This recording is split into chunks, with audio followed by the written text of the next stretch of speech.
Hey guys, welcome back to my channel. If you're new here, welcome to my channel. My name is Angelisa. I talk about books and what I'm reading right now. But today I'm going to talk about something that is book related but not about what I'm reading. Today I'm going to give you 10 tips to get yourself out of a reading slump. So firstly, if you don't know what a reading slump is basically when you kind of burn out when it comes to reading. You kind of get into this mood where you don't really feel like reading. Everything that you are reading is just not appealing to you. You feel like DNFing books that are supposedly really good or have been recommended to you. So that's kind of what a reading slump feels like.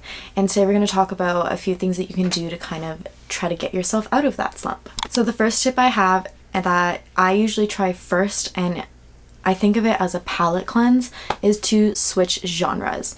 So for example, let's say that you're a huge romance reader. At the very beginning of my reading journey, I was reading contemporary romance after contemporary romance after contemporary romance. And eventually I went into a reading slump because every book was sounding the same. I just wasn't that interested anymore. I didn't really care. And that was when I realized that I needed a palate cleanse and I needed to switch genres. So I picked up my first thriller book, and that kind of started my love for mystery and thriller. And sometimes that is just what you need. If you're finding that you're reading the same kind of books over and over again, or let's say you're a big fantasy reader and you keep reading fantasies and all this world building, maybe you just need a cute fluffy romance to just kind of cleanse your palate and freshen you up so that you can be invested in a new world again. So for me, usually switching genres helps very well. Tip number 2 is to try a reading challenge. So whether it be a 24-hour readathon or just, putting on your Goodreads yearly challenge, or even just setting your own challenge, like a weekly or monthly challenge of how many books you want to read, you're way more likely to be motivated to read. The reason is that there's a goal in mind at the end of it. And this doesn't work for everybody, but if you are a very goal-oriented person and that's what motivates you, this is a great method to get you out of a reading slump. So let's say, you've had a really bad January.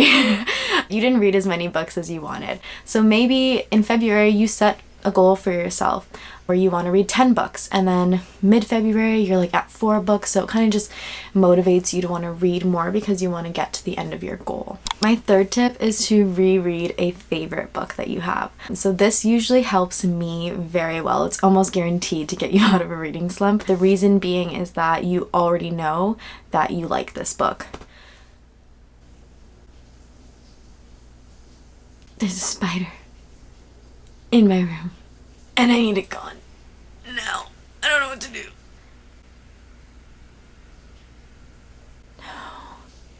Okay, I think we just need to get through this. Anyways, sometimes I like to reread my favorite romances or just a book that I would consider like a comfort read. So pick literally any book that you consider a comfort read, even if it's from your childhood, like if it's Harry Potter or something like that, and more than likely it'll get you out of that reading slump and make you want to read again. It's behind there. On the wall? Yeah. I don't know if it's still there or if it's gone. Oh my god. You see it? Yeah. Where is it? Oh, get it. Oh, get it. Oh. Ooh. I was literally mid-filming and I look over and I'm like, ah! Thank you. The fourth tip I have is to join a book club. So there's plenty of ways that you can join book clubs nowadays. Back in the day, it was basically just in your community, and you still can do that. If you wanted to kind of join an in-person book club, I'd recommend checking out your work or your school, especially if you're in college or university. Usually there's some sort of like campus book club. Alternatively, you can look into, your local community centers. Sometimes they'll have book clubs run there. Also, you can kind of just look on Facebook. Sometimes people in your area will advertise book clubs that you can join that way. But if you wanted to join an online book club, there's so many websites now. So one that is specifically for books is like Fable. A lot of like YouTubers have book clubs on there, and then some YouTubers also hold their book clubs on like Discord or Patreon. So those are also some options if you wanted to find a virtual book club to join.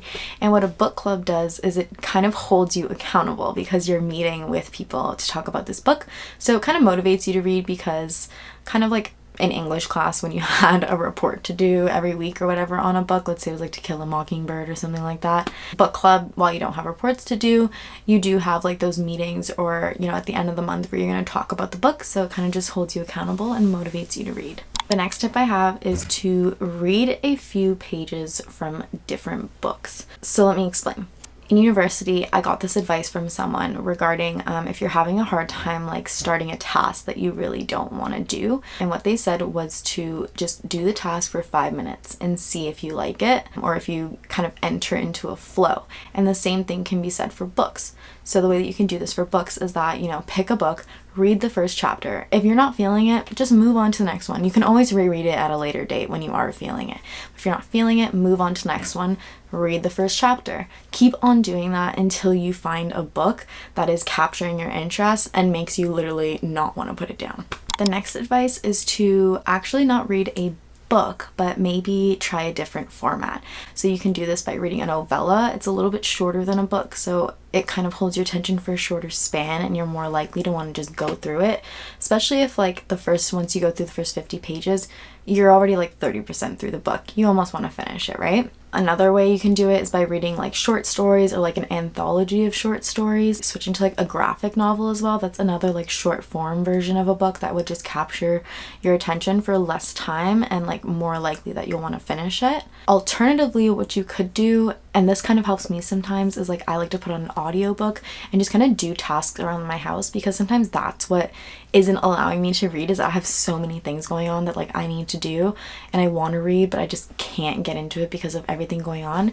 So sometimes just putting an audiobook in and doing those tasks that I need to do helps me, and I still get to kind of read in that aspect. And then usually when I'm doing that, so let's say I'm like in the middle of folding my laundry and I'm listening to an audiobook and I hear the audiobook get to like this really interesting part, usually once I'm done my laundry, I end up wanting to go pick up the book and like finish actually reading it so I can like pay better attention and really immerse myself into the world. So I find that that usually helps for me as well. The next tip is to basically make a new reading space for yourself. Now, this can be done in one of two ways. You can do this in spaces that you already have existing in your home. So for example, your couch, your bed, your desk, and what I mean by creating a space for reading.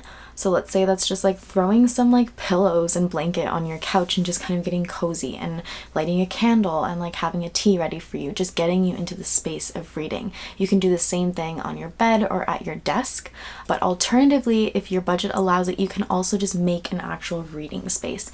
So that can involve kind of, you know, buying yourself some bookshelves for your books, buying yourself a nice chair to sit on when you want to read. One of my favorite reading spaces that I saw was Destiny Sidwell's. She has kind of like her corner in her room where it's all of her bookshelves around and this big fluffy like one-seater. So that's an example of just kind of like making a reading space in a space that motivates you to read. The next tip is to start a series.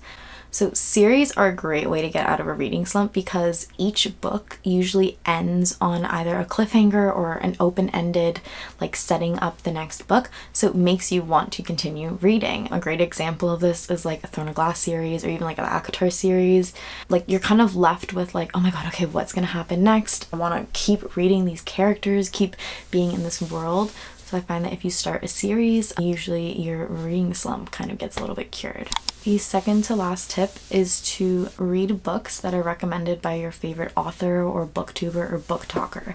So for me, a good recommendation can usually get me out of a book slump, especially because when I'm watching YouTubers or booktalkers or even like authors getting excited about books they're reading or writing, it makes me excited to read it. So a lot of times when I'm in a book slump, I'll usually just kind of watch BookTube and just watch videos about books, and then they get me excited to read them, and then 9 times out of 10 I want to go and read a book. So that is definitely a tip that I think has helped me a lot to get out of reading slumps. The last tip is basically to just not read. Don't get mad at yourself if you don't feel like reading or you don't read as much as you wanted to that week or that month or that year. Sometimes putting pressure on yourself makes it even worse. So I would say like switch to something else, switch to a completely different hobby. Go watch a TV show, a movie, do a puzzle, go for a walk, like knit a sweater, whatever it is that you like to do. And usually once you do that for a little bit, you kind of get into a whatever that is slump. And you want to switch back to reading and kind of immersing yourself into a book again. So sometimes just taking a break and not putting so much pressure on yourself and forcing yourself to read is the best thing for you. Alright guys, that was all of the tips that I have about how to get yourself out of a reading slump. I really hope you enjoyed this video and at least found one tip helpful. Like, comment, and subscribe. Please comment down below if you have any tips of how to get out of a reading slump that maybe I didn't include here. Have a good day, week, month, and I'll talk to you next time. Bye.